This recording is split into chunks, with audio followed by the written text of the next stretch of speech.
Okay, here is the deal. This video was supposed to be about user.php. However, I found out that the user class extends database object. So I concluded that I'm gonna need to also include database object in underdog zone. Well, if I include database object, I'm probably also gonna have to include MySQL database, which is this. And looking in here, I can see that MySQL database uses MySQLi, although it probably doesn't use it in an object-oriented way. So, object-oriented way is probably the way that new course is gonna teach MySQLi. So I've decided what I'm gonna do is I'm gonna put all these includes files in underdog zone. So I'm gonna have database object and MySQL database. And then when I go over the lynda.com course, which I mentioned before, let me show it to you. It's this course. Okay, let me bookmark it. I'll put it right next to that one. However, in this video, I'm going to try to just go over the user class and the database object class. Well, heck, maybe I'll even go over the MySQL database class. Before I go over user.php, I'm going to go over database object, since the user object is actually a database object. Class database object does not have attributes, but it has methods. So let's take a look. These over here are definitions for some terms that I use in the comments themselves. The first term is the word record. When I say record, I am referring to an array whose elements correspond to attributes which correspond to database fields. Remember, an object of this class, in other words, a database object, is an object which comes from a database table. And this object corresponds to a row in the database table. So when I say record and I say it's an array whose elements correspond to attributes which correspond to database fields, I went back and reworded this. I added a paragraph here. It says, an object corresponds to a database table row. The attributes of the object will hold the database field values. So the term record here will refer to an array of database field values. I believe a record is going to be used as something to hold the values as soon as they are retrieved from the database table, which is before these values which are retrieved become part of the object. Continuing on, an object obviously is going to be then an objectified record. An array is going to be an array of records. And that's probably something that's going to be used for one of the methods. I'm not sure how it's going to be used. But just remember that a record basically corresponds to a row in the database table. And an array is just an array of these records. Now for field, I really do not know what this is. So I'm going to hold off on trying to say what it is until I've gone over the rest of this file. I just added this. The array for the record is an associative array. The array key is the field name and the array value is the field value. The first method is a class helper. As a matter of fact, there's a whole bunch of class helpers here. So what does this first method here do? It's called instantiate.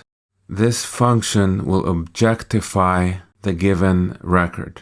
So if you know what a record is, because we just talked about it, and you know what objectify means, then you know what objectify this record means. What this method does inside is it instantiates a new object, and then it assigns each value from the record to an attribute of the object. The funny word static here is simply a replacement for the word self. And the reason that we call it static rather than self is because this class of database object is actually inherited by some children classes, like, for example, the user class. And that's all I'll say about this subject. The method instantiate uses another method from this same class called hasAttribute, and we'll talk about that later. But its purpose is to make sure that the field name, which is in the record, actually corresponds to an acceptable attribute for the object. In other words, for the database object. This method returns the object which just got created. So that way, in your main program, you can assign this object to a variable. This class, database object, does not have a constructor. So it doesn't have any method which gets executed automatically when you issue this statement, new. In other words, issue an assignment of a new object to a variable. However, instantiate is kind of like a constructor for this class, except you only use instantiate after the object has already been created and you need to populate the attributes of the object. The method called attributes does the opposite of instantiate. Whereas instantiate takes a record and makes an object out of it, attributes takes the object and returns its record. But here the word attributes is used instead of the word record. Back to the definitions here. Now I know what the definition of field is. Okay, before I tell you what a field is, I need to tell you what this is. This is an array. And this array is not defined in this file, which you're looking at. It is defined in a child class file. And basically this array, it's an enumerated array, and it consists of all the acceptable attributes for a database object. So the word field here, the definition, is a field would be one of those values in that array. I just added these two statements to initialize.php. Remember, I decided to go ahead and add the database includes files. So I'm going to need also these two lines. And this definition of this variable $database is going to be used in the next function. I'm going to talk about the next function in database object, which is this one right here. See, it says global $database. So what does this method sanitized attributes do? Well, you know that we just said the attributes method extracts a record from a pre-existing object. Well, sanitized attributes also returns this same attributes array, but it runs the escape value method on each value of the array. So remember we said that this method gets used when preparing to save an object into the database table. Well, before you save anything into a database table, you have to escape it properly for that type of database. So basically that's what this does.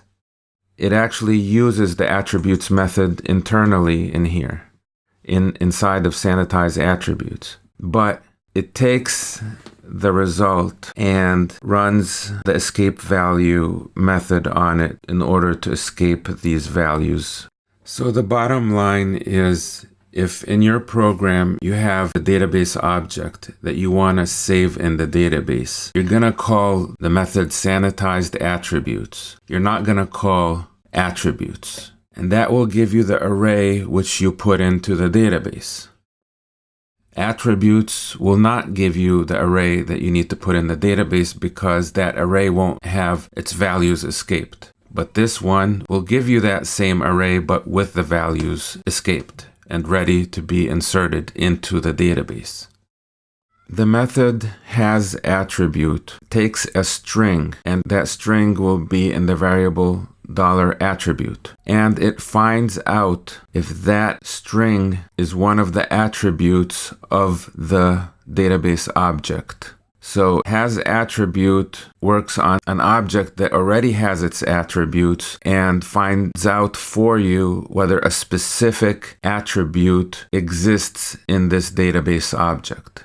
So now we're down to the crud.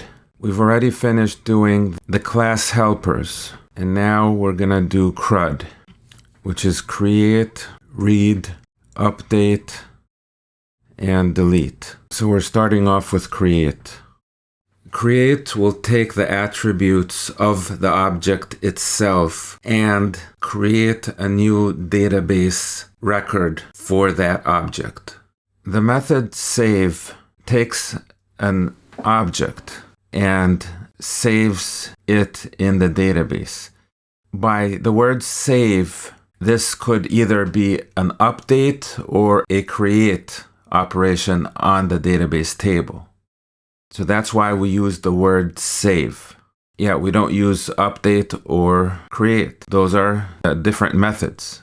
The code in this method takes advantage of a certain quirk that we have. The objects that we have in our programs, the database objects that is, come into being in two different ways. They are either put together or assembled during the runtime of the program, and in that case they do not exist in the database itself. They're just an object which is going to be put into the database. Or they are objects which originally were loaded in from the database table at the beginning of the program. Now, how do you distinguish between those two different cases? Well, the case where the object came from the database, in that case, it's going to have an ID attribute. But if this object came into being during the runtime of this program, it's not going to have an ID attribute. So the save method basically does either an update or a create depending on whether the ID attribute exists in this database object. If it's the case that this object originally came from the database, then we're going to need to do an update to the database. If the case is that this object was assembled during the runtime of the program, then it needs to be created instead of updated, created into the database. Now we're looking at the methods which fall under the category of read. The first one is count all, and this counts how many records are in the database table for the type of object we're looking for. After count all, we have find all, and this one returns an array which contains all the objects in the table.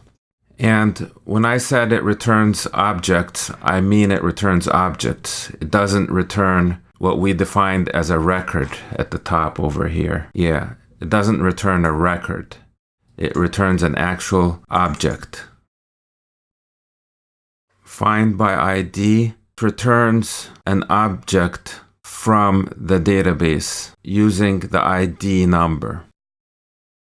Find by SQL takes some SQL and uses it to return an object array. Now we get to the update. This updates the database record using this object's attributes. And then we have delete, deletes the database record for this object, and it succeeds if the object exists in the database.